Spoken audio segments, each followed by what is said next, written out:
Assalamualaikum warahmatullahi wabarakatuh. Pemirsa, hari ini tepat 1 Muharram 1448 Hijriah, kita memasuki tahun baru Islam yang banyak sekali digelar perayaan-perayaan meriah yang seolah berjalan tanpa makna. Padahal seharusnya momen Hijriah yang terjadi sekian ratus tahun yang lalu yang dialami oleh Rasulullah SAW mempunyai makna yang cukup besar bagi umat Islam yang seharusnya menjadi suri tauladan bagi kita hingga saat ini. Untuk itulah kita akan membahas tema tersebut mumpung masih benar-benar tahun baru Hijriah. Kita akan mengupas dan mendapatkan makna yang lebih dalam dari proses hijrah tersebut. Kita akan kupas dengan narasumber kita yang sudah hadir bersama saya di Jose Cafe Show siang hari ini. Ada Ustadz Ahmad Natih. Assalamualaikum Ustadz.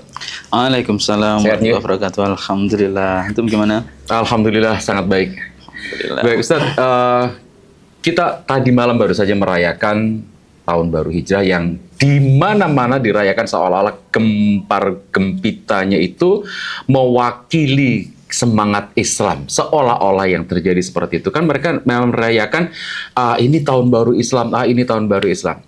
Tapi setelah semuanya perayaan itu selesai seolah hilang begitu saja. Sebenarnya apa yang terjadi? Bisa dikisahkan sedikit apa yang terjadi pada masa itu sehingga hari ini ditetapkan sebagai penanggalan Islam? Ya, Bismillahirrahmanirrahim. Islam dengan syariatnya itu sudah mengenal bulan-bulan Hijriah ya, seperti Ramadan ya, kemudian Syawal, Rajab, termasuk bulan Muharram ya. Itu sudah dikenal nama-nama bulan itu, dan itu ya itu bulan berdasarkan peredaran bulan, bukan peredaran matahari. Akan tetapi kaum muslimin pada waktu itu sejak zaman Rasulullah sampai nanti di masa Khalifah Umar bin Khattab itu belum punya tahun, ya, belum punya tahun. Mereka mengenal tahun itu ya dinamain dengan peristiwa apa yang monumental di tahun itu, misalnya seperti tahun gajah gitu ya. Seperti tahun gajah. Jadi tidak ada spesifik angka tertentu. Nah, itu kemudian di masa Umar bin Khattab ada ide untuk membuat tahun Islam. Ya, dimulainya kapan? Kan berarti itu kan menentukan tahun satunya itu kapan.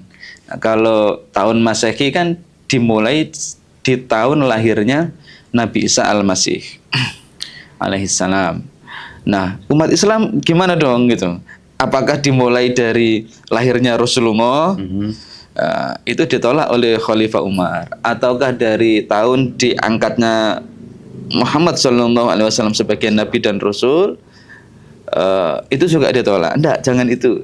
Kemudian ditetapkan tahun yang dipilih sebagai penanda dimulainya tahun Islam itu adalah tahun di mana Rasulullah SAW dan para sahabat itu hijrah dari Makkah ke Madinah.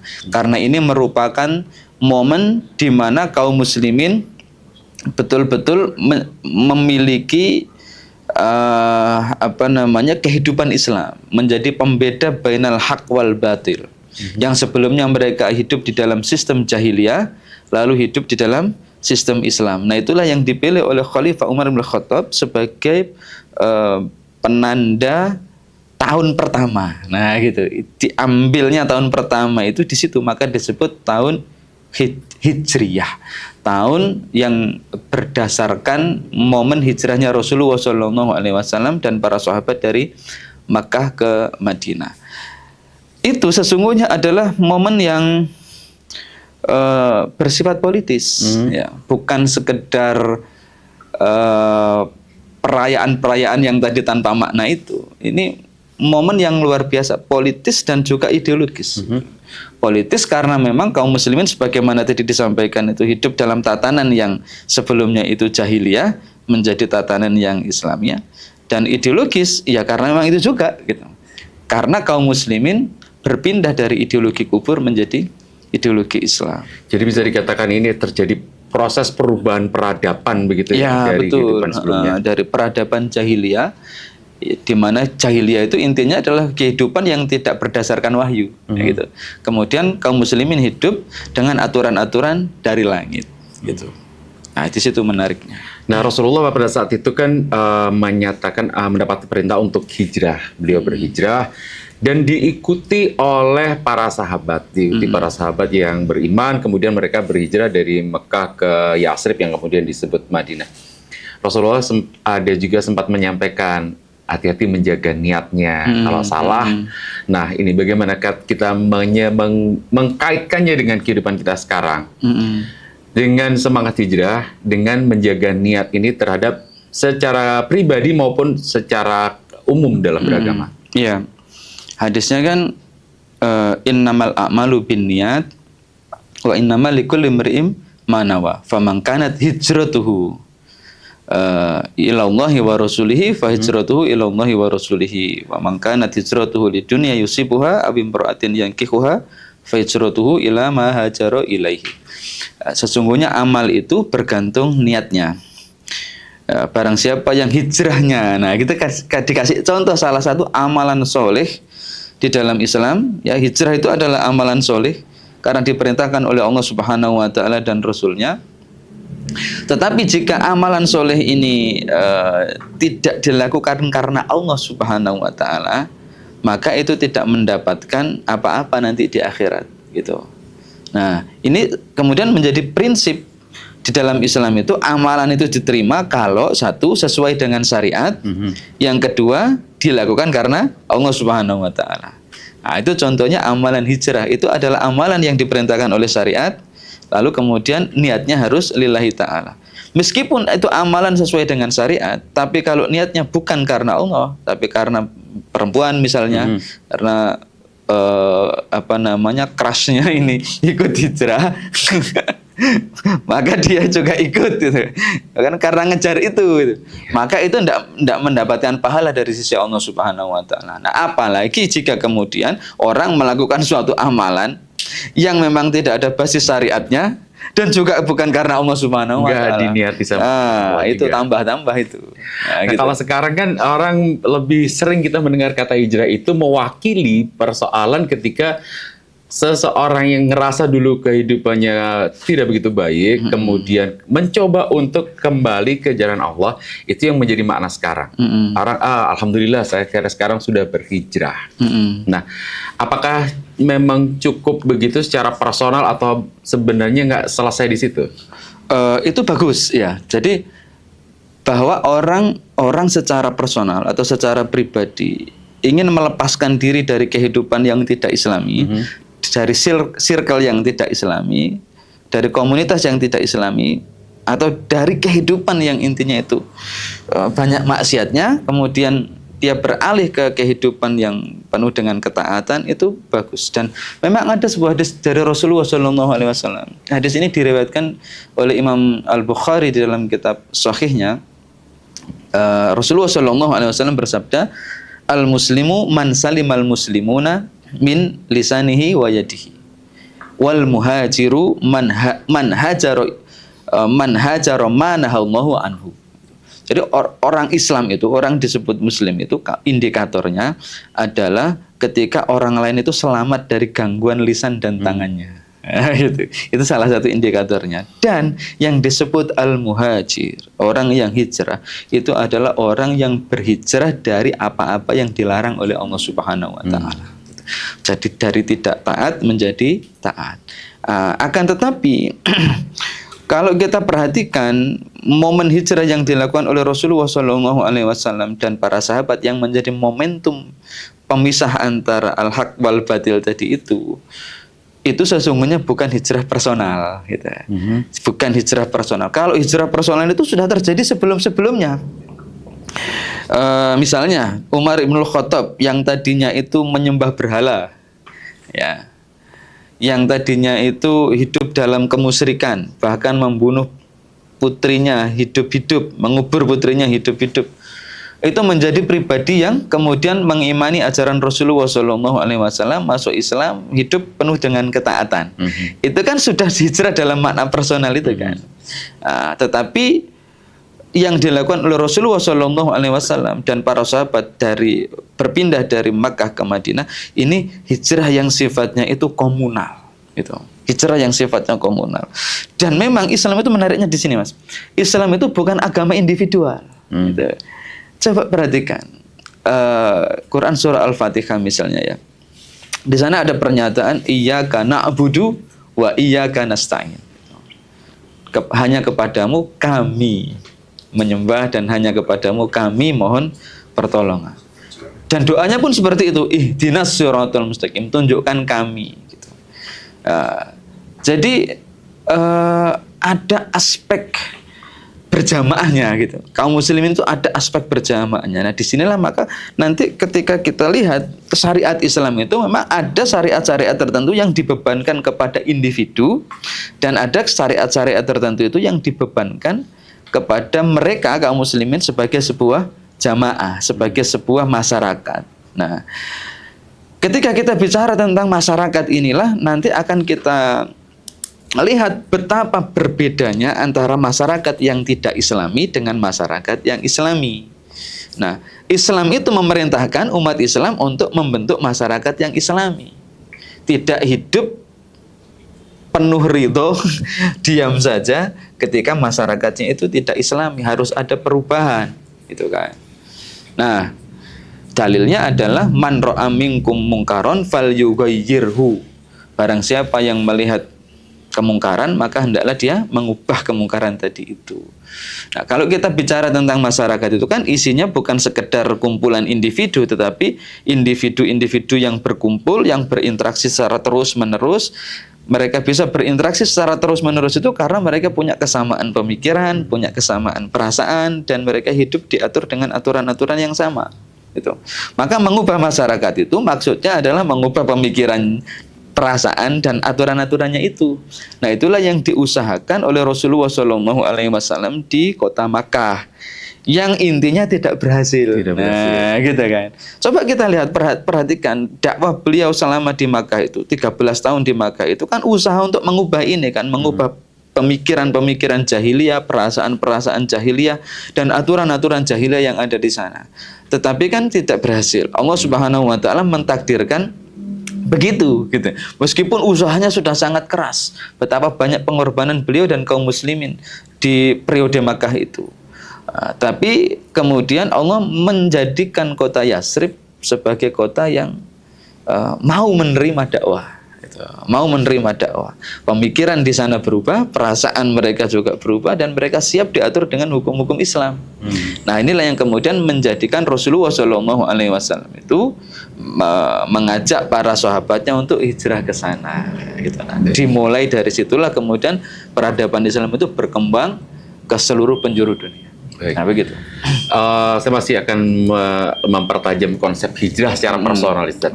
Kalau tadi Ustaz nyampaikan, that's good, ini bagus, ini benar, berhijrah dari kondisi kehidupan yang mungkin masih tidak bagus kepada konsep kehidupan yang lebih Islami, ini bisa disebut hijrah. Tapi di dalam Al-Quran tadi juga Ustaz sampaikan bahwa dalam Quran Al-Fatihah pun Allah menggunakan kata kami, hanya kepadamulah kami, bukan saya. Berarti ada unsur komunalnya. Nah, bagaimana untuk melengkapi proses hijrah personal ini sehingga lebih bagus, lebih lengkap, lebih komplit lah, apa yang harus dilakukan? Yang harus dilakukan adalah membawa kaum muslimin kepada persepsi yang sama tentang bagaimana menjalani hidup, yaitu hidup dalam ketundukan kepada Allah Subhanahu wa taala. Sesungguhnya kalau kita berangkat dari kata Islam, Islam itu kan artinya ketundukan, submission, ya. Ketundukan kepada Allah Subhanahu wa taala. Bagaimana kita punya hawa nafsu, pengen ini, pengen itu, pengen ini, pengen itu. Lalu kemudian nafsu itu kita tundukkan agar mau bersujud kepada Allah Subhanahu wa taala. Tunduk dengan aturan-aturannya. Kan sebenarnya itu yang dikehendaki dengan kata Islam atau disebut muslim. Itu kan di situ, ya. Nah, maka apa yang harus dilakukan? Persepsi inilah yang harus muncul di tengah-tengah kehidupan kaum muslimin.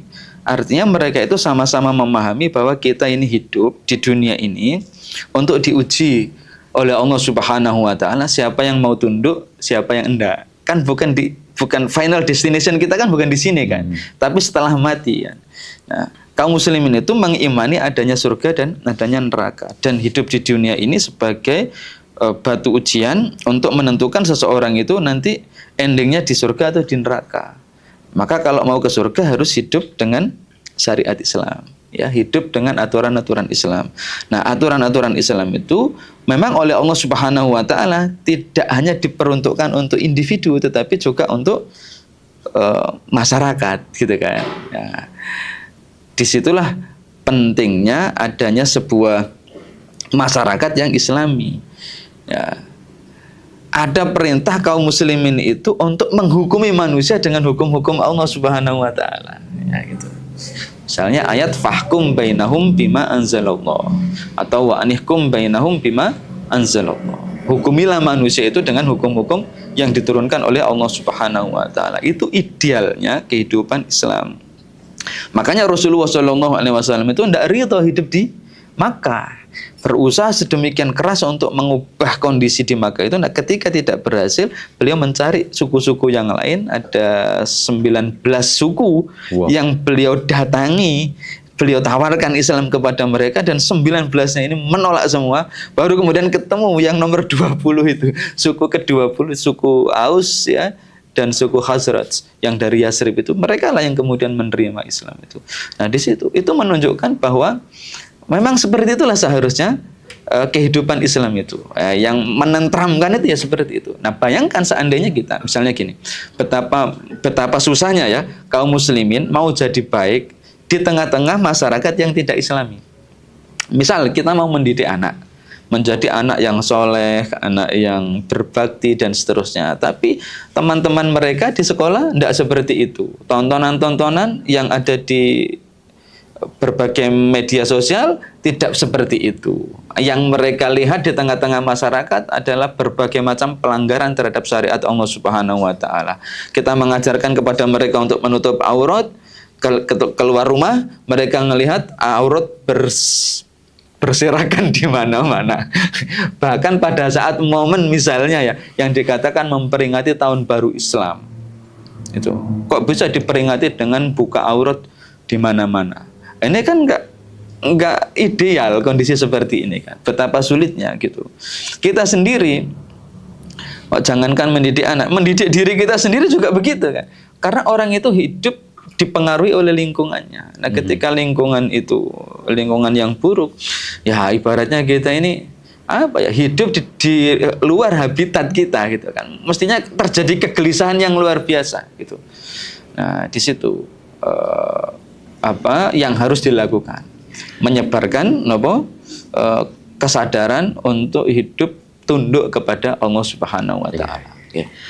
Jadi tadi Ustaz sampaikan bahwa betapa sulitnya bagi seorang muslim yang dia tahu dia diatur oleh aturan Allah, tapi ternyata sampai saat ini masih hidup di lingkungan yang sama sekali tidak Islami. Ya belum lah, saya mudah-mudahan belum aja.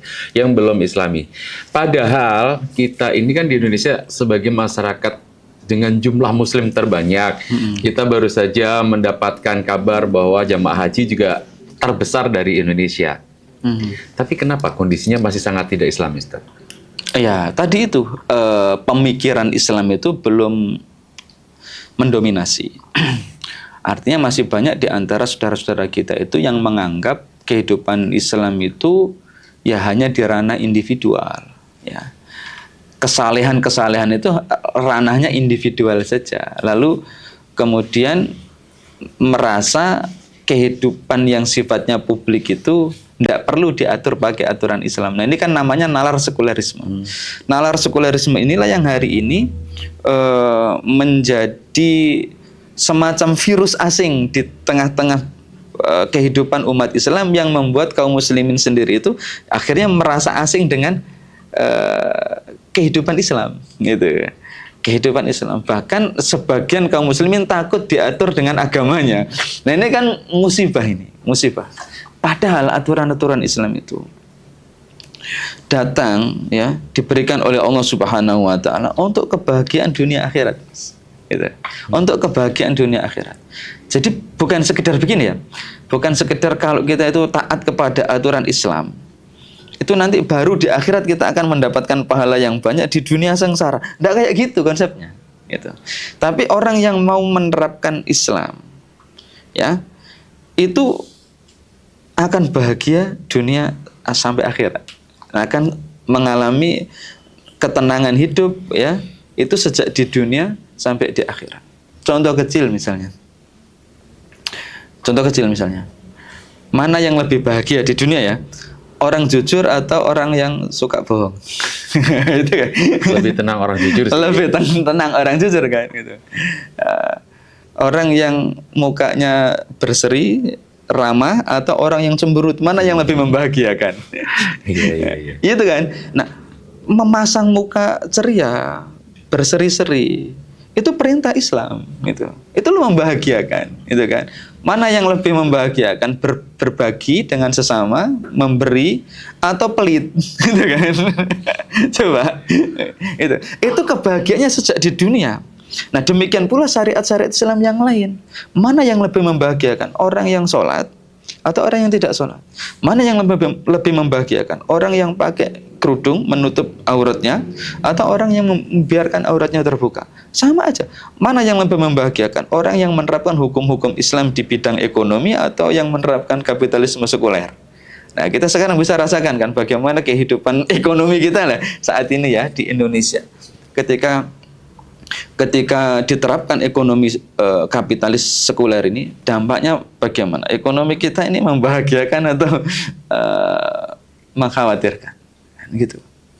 Tapi kan informasi, campaign yang beredar di masyarakat Indonesia saat ini, kan yang diterima masyarakat itu kalau Islam diterapkan, keserem. Itu yang kalau bilang tadi Ustaz sampaikan bahwa Islam itu tidak nyuruh sengsara dulu di dunia baru bahagia di akhirat, enggak. Bisa bahagia sejak di dunia. Tapi kan yang beredar di masyarakat itu campaign tentang Islam ini serem. Yang kalau nyuri dipotong tangan, yang kalau berzina harus dirajam, yang apalagi perempuan harus menutup aurat dengan sempurna dan nggak boleh membuka itu yang panas segala macam. Kenapa mereka masih punya pemahaman yang sedemikian? Padahal mereka Islam sejak lahir. Ya, memang sebagian hukuman Islam atas sebuah kemaksiatan itu dalam tanda kutip menyeramkan. Supaya apa? Supaya orang tidak melakukan kemaksiatan itu. Karena sesungguhnya maksiat itu jauh lebih serem daripada hukumannya itu. Oh, itu. Kemaksiatan itu jauh lebih serem daripada itu. Ya, jadi gini, Ibnu Rajab Al-Hambali itu menggambarkan sesungguhnya hanya orang jahil yang melakukan kemaksiatan. Gitu. Karena taat kepada Allah itu jauh lebih membahagiakan, sementara maksiat itu menyengsarakan. Begini, beliau itu ngasih gambaran begini, perumpamaan ya. Perumpamaan begini.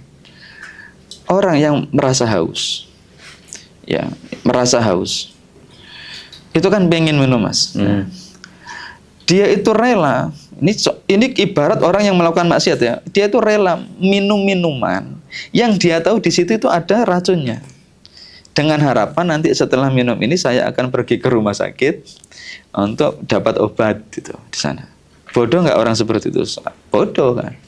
Harusnya apa? Dia hindari minuman beracun itu, cari minuman yang sehat, air putih, gitu kan. Itu. Nah, antara halal dengan haram itu begitu gambarannya. Kalau ada orang memilih itu, wah misalnya apa? Dia butuh sesuatu melampiaskan syahwat misalnya, itu. Dia tidak sabar dengan yang halal, mencari yang haram dengan alasan ya nanti kan bisa bertobat. Itu sama kayak minum racun, terus kemudian nanti setelah minum racun aku tak ke rumah sakit cari obat. Iya, sampai rumah sakit itu. Kalau enggak, kan banyak orang yang meninggal dalam keadaan maksiat. Nah, itu soal mindset. Orang yang menganggap dosa itu seperti minum racun, itu, maka dia akan berusaha menghindarinya sedemikian rupa dan menjadi paham kenapa Allah Subhanahu wa Ta'ala itu memberikan hukuman yang sangat keras terhadap orang-orang yang mau mencelakakan dirinya sendiri itu dengan cara berbuat maksiat. Karena seberat-beratnya hukuman ukubat Islam di dunia itu itu jauh lebih ringan daripada seandainya ini hukumnya di akhirat, kan gitu. Nah, daripada semuanya dibebasin, ya. Terus mau mencuri silakan. Coba masyarakat yang hidupnya begitu, Mas. Masyarakat yang pencurian itu nggak dihukum atau dihukum dengan hukuman yang ringan, itu. Dihukum dengan hukuman yang ringan. Nyaman nggak ini? Secara komunal ya, secara komunal. Nek bagi pelakunya mungkin nyaman. Korupsi 1 miliar per hari, terus nggak dihukum, nyaman nggak bagi dia? Nyaman. Tapi bagi rakyat banyak, nyaman nggak yang kayak gitu? Sementara yang lain sulit mencari penghidupan. Ini ada orang korupsi 1 miliar 1 hari, gitu. Kalaupun dihukum nanti hukumannya juga paling nggak terlalu berat. Ada banyak potongan. Ada banyak potongan karena penjara penuh dan seterusnya gitu. Nah, ini kan ujung-ujungnya menyengsarakan, gitu kan. Oke, seperti tadi itu minuman yang seakan-akan ini manis gitu kan, menyegarkan di awal, tegukan pertama kedua saja. Setelah itu apa? Sekarat gitu kan. Nah, sama seperti itu. Nah, bagaimana kita menanamkan mindset ke tengah-tengah kaum muslimin bahwa takwa itu adalah pintu untuk kebahagiaan, kesejahteraan sejak di dunia, fid dunia hasanah wa fil akhirati hasanah, itu. Jadi tidak merasa hidup dengan syariat itu justru malah membebani. Nah, kalau dia paham dengan konsep tadi itu, insya Allah ya kaum muslimin akan rela ya bahkan memperjuangkan kehidupan Islam itu, yaitu kehidupan yang diatur oleh syariat Islam. Nah, hijrah itu ke sana nanti. Baik, Ustaz, kembali ke momentum Rasulullah ini, sedikit flashback momentum Rasulullah. Kalau Rasulullah waktu itu melakukan hijrah dari Mekah ke Madinah, itu kan dengan tujuan supaya kemudian beliau di Madinah atau di Yathrib waktu itu bisa melaksanakan semua syariat yang diturunkan Allah bisa diterapkan kepada masyarakat yang ada di sana. Itu yang beliau lakukan. Nah, kalau kita sekarang itu kalau Rasulullah bisa melakukan, kalau kita hari ini kan nggak perlu lagi pindah kemana gitu. Apa yang bisa kita lakukan sekarang? Sesungguhnya yang kita perlu lakukan juga sama seperti yang dilakukan oleh Rasulullah SAW. Beliau tinggal di Makkah. Kondisi Makkah tidak ideal. Yang seharusnya menyembah Allah Subhanahu wa taala saja, mereka menyembah tuhan-tuhan yang lainnya. Banyak berhala-berhala. Yang harusnya itu tunduk kepada syariat Islam, mereka bikin syariat sendiri. Dibuat sendiri aturan-aturannya itu. Kedaulatan di tangan rakyat lah kalau bahasa sekarang. Itu kondisinya tidak ideal. Maka yang beliau lakukan adalah berusaha mengubah kondisi Makkah. Tidak langsung hijrah kan. Mengubah dulu Makkah gitu. Baru ketika nanti ini tidak berhasil, itu, ya, kemudian yang ternyata mau menerima itu di tempat lain, maka ada syariat hijrah. Nah, sesungguhnya demikian pula di masa ini. Di masa ini pun kita kaum muslimin tinggal di mana? Nah, lihat kondisi di negerinya itu sudah ideal atau belum? Menurut pandangan Islam. Kalau belum ideal, berarti kan ada perintah untuk mengubah kemungkaran tadi itu menjadi kemakrufan, gitu kan? Nah, di situ. Kalau tidak berhasil bagaimana? Ya lihat, apakah ada negeri yang sudah melaksanakan perintah-perintah Allah Subhanahu wa taala sebagaimana Madinah pada waktu itu melaksanakannya. Kalau ada, nah, maka di sana berlaku syariat hijrah tetap, gitu. Terutama bagi orang-orang yang di dalam negerinya sendiri itu terhalangi dari menerapkan syariat Islam di level individu. Misalnya tidak boleh sholat, tidak boleh puasa, itu wajib hijrah ke sana kalau mampu. Gitu. Tapi kalau sudah boleh, masih sholat boleh. Kita kan boleh, sholat, zakat, haji difasilitasi. Kalau semuanya sebenarnya masih bisa dilakukan? Nah, kalau masih bisa dilakukan, maka tidak sampai wajib. Seandainya itu sudah ada negara yang seperti itu. Kalau sudah ada. Kalau sudah ada. Nah, kalau belum ada, malah tidak usah kemana-mana. Ya berusaha dulu di negerinya ini untuk mengubah keadaan negerinya. Siapa tahu nanti Islam itu justru tegaknya di negerinya ini. Kan belum pernah di Indonesia. Dengan cara apa? Ya dengan cara dakwah sebagaimana dakwahnya Rasulullah SAW. Satu, dakwah beliau itu tidak sendiri, ya. Beliau membentuk sebuah jamaah dakwah. Itu nah, jamaah dakwah inilah yang kemudian melakukan aktivitas-aktivitas yang sangat spesifik dan sistematis. Di antaranya adalah mereka itu mengkaji betul konsep Islam, kehidupan Islam itu seperti apa, lalu kemudian mendakwahkannya, bergulat secara pemikiran dan politik di tengah-tengah masyarakat jahiliyahnya itu. Harapannya masyarakat itu mau menerima, gitu kan.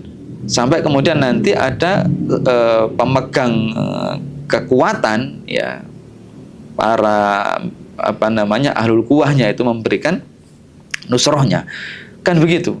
Nah, ketika ini di negeri ini gagal, bagaimana di negeri yang lain? Ketika belum ada yang berhasil, ya diusahakan terus. Begitu caranya. Nah, artinya apa yang harus dilakukan oleh kaum muslimin saat ini sama.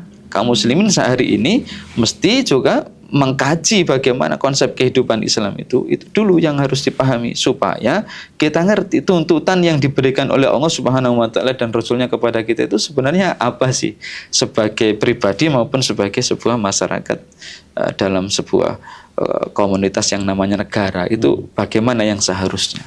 Nah, nanti kita akan tahu gapnya antara yang dituntut seperti ini sementara kenyataannya seperti ini, maka apa yang harus diubah. Nah, begitu. Baik, Ya. Ini kita belum selesai ya, tugas belum selesai. Kita masih hidup di lingkungan yang jahiliyah, yang segala macam.